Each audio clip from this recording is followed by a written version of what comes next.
La langue avant les dents. Instant de vie. La brocante.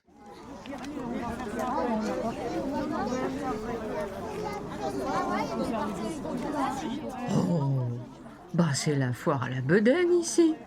S'indigne à voix semi-basse une dame d'un âge qui se respecte, postée derrière son stand de brocante, assise sur un pliant.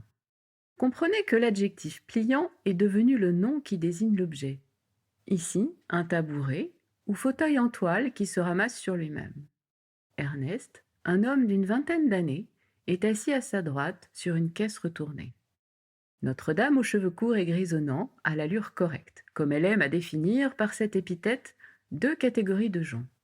Ceux qui sont corrects tant sur le plan de leur apparence que sur celui de leur moralité, et ceux qui ne le sont pas.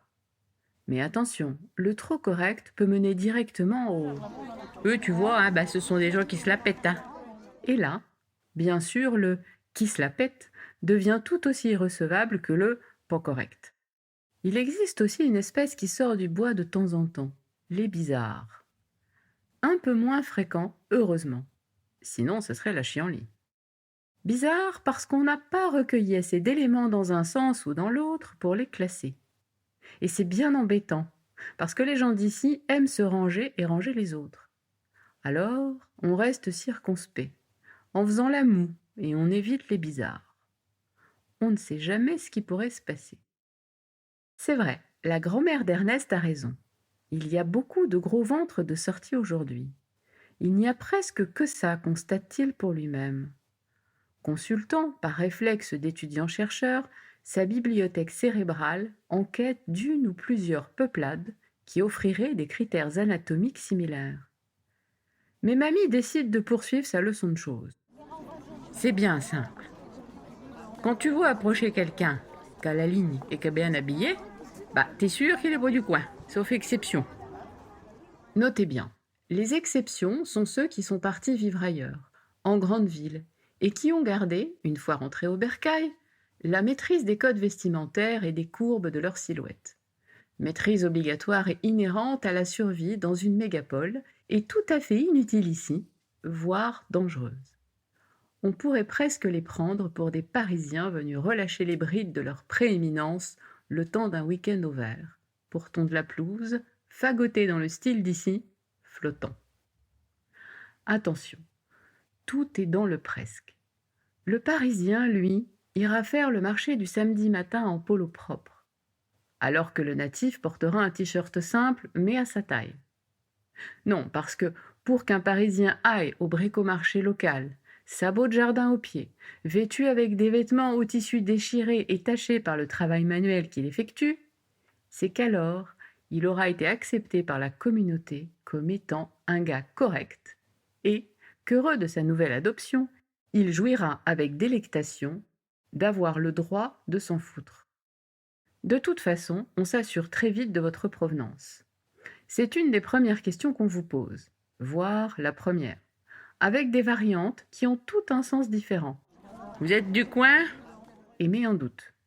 Vous pourriez être du village d'à côté, ou d'un peu plus loin, mais pas trop. Vous êtes d'où ? Là, pas de doute, vous n'êtes pas d'ici. L'intonation de votre interlocuteur vous indiquera s'il est ou non enclin à vous souhaiter la bienvenue malgré tout. D'où que c'était que vous êtes ? Affirme une défense du territoire qu'il va vous falloir respecter. Ne vous avisez pas de prendre vos aises avant d'avoir montré patte blanche et d'avoir eu l'aval de la communauté. Vous êtes un étranger. La seule dérogation accordée est que, si vous êtes natif du coin, on comprend que vous soyez parti pour le travail, mais que vous reveniez appelé par vos racines. Là, c'est acceptable, louable. Et pour les femmes, vous êtes une étrangère, surtout si vous avez les cheveux longs, passé 35 ans. Parce qu'il y a un point commun étonnant chez les femmes d'ici. À moins d'être jeunes ou bizarres, elles ont toutes les cheveux courts. La coiffure est un artisanat qui tourne bien. Dans certains villages, il y a plus de salons que de bistrots. C'est dire l'importance allouée au poil de tête. Mais pourquoi ?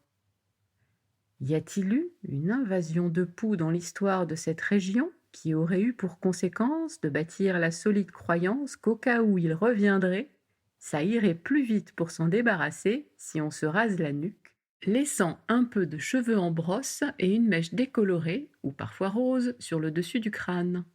Ou peut-être que ces coupes courtes réaffirment à tout crin la dissolution d'une limite entre féminin et masculin et qu'elles prônent avec fierté, comme ce fut le cas dès les années 80, une égalité des sexes lisible dans l'égalité de la longueur du poil. Mais en fait, peu importe, puisqu'ici c'est comme ça et c'est tout. Pourquoi que t'irais te poser des questions qui servent à rien? Hein? Bah non, faut se poser les bonnes questions, celles qui servent à quelque chose. Ici, on n'aime pas ceux qui causent bien. Hein? Qu'ont tout vu, mais qu'au final, ils veulent pas mieux.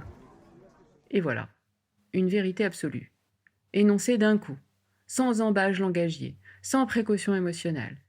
Une vérité donnée, une grâce du sage. Le jeune curieux est averti. La limite à ne pas franchir se dessine avec netteté. Il y a ce qui est utile et ce qui ne l'est pas. Voilà ce qui va, ou non, définir l'importance d'un homme. Sûrement pas son savoir livresque. Non. Sauf si le requérant a étudié quelque chose d'utile à la communauté, la médecine par exemple. Là, c'est différent. C'est l'exception qui confirme la règle.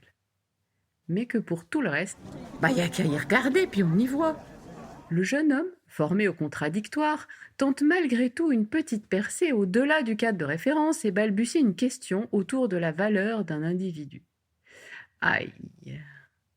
Le visage de sa grand-mère se chiffonne.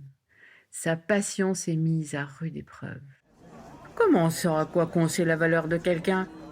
Ce qui fait de correct ou de pas correct, lui assène-t-elle, espérant qu'il respecte son savoir d'aîné et qu'il se taise. Et comment on définit le correct ou l'incorrect? Insiste le contrevenant à l'autorité. La main de mamie, qui reposait tranquillement sur son genou, se lève et redescend claquée sur la cuisse. Le buste de sa grand-mère se tord côté opposé au petit-fils énervant, et dans un souffle, elle répond « Oh, tu me fatigues. C'est évident. Tout le monde sait ça. » Un mot de plus, et le jeune homme était qualifié de bizarre. C'est à cet instant que deux bonbonnes, comme dit mamie, tendent leurs ventres énormes en direction de leur stand. La discussion s'engage après quelques politesses raccourcies au minimum attendu. Bonjour, c'est combien? Tout en désignant bien sûr, d'un mouvement de bras menton, parfaitement chorégraphié, l'objet désiré. Le couple veut acheter un coffret japonais qui sert à la fabrication de seaux. Alors, Ernest commet encore une erreur. Il leur demande pourquoi cet objet leur plaît. Une fois la vente conclue, le couple s'éloigne. Elle attrape alors son petit-fils par l'avant-bras et le tense si férocement qu'il a l'impression de recevoir un coup de nerf de bœuf. « Qu'est-ce que t'as eu besoin de savoir ça? Après, ils t'ont raconté leur vie. Puis fort en plus, hein? Écoute-moi bien, mon petit, hein? T'as de la chance que t'aies de la famille, hein? Parce que sinon, il faut pas demander aux gens leurs histoires personnelles. Parce que ça se fait pas. Non.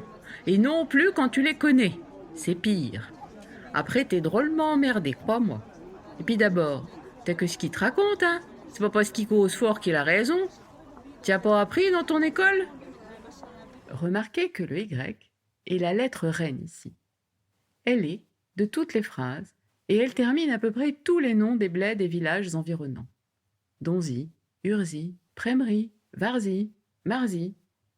Le Y est tout à la fois sur le plan grammatical. C'est un outil polyvalent très commode. Il ne faut surtout pas hésiter à l'employer. En l'intégrant à votre langage, c'est vous que vous intégrez. Le jeune renégat, qui se sentait un peu trop confus pour élaborer une réponse appropriée à une situation qui malgré lui le fascinait, ne dit rien. Il regarde intrigué les deux spécimens, balader leur bedaine jusqu'à la buvette. Peut-être que l'égalité, dans la corpulence des couples, était aussi une recherche d'égalité homme-femme et que, de cette campagne reculée, à 2h30 de la capitale, on avait des leçons de parité à recevoir. comment ces caractères anatomiques peuvent-ils être si distincts dans cette région du reste du pays? Tant de questions se bousculaient à la porte de son désir de connaissance. L'approche anthropologique l'avait toujours séduit pour sa méthode. Observer pour connaître, déconstruire et repenser les fondements du sujet. Et là, il n'avait au terme de cet après-midi qu'une certitude, il lui faudrait changer de paradigme pour comprendre.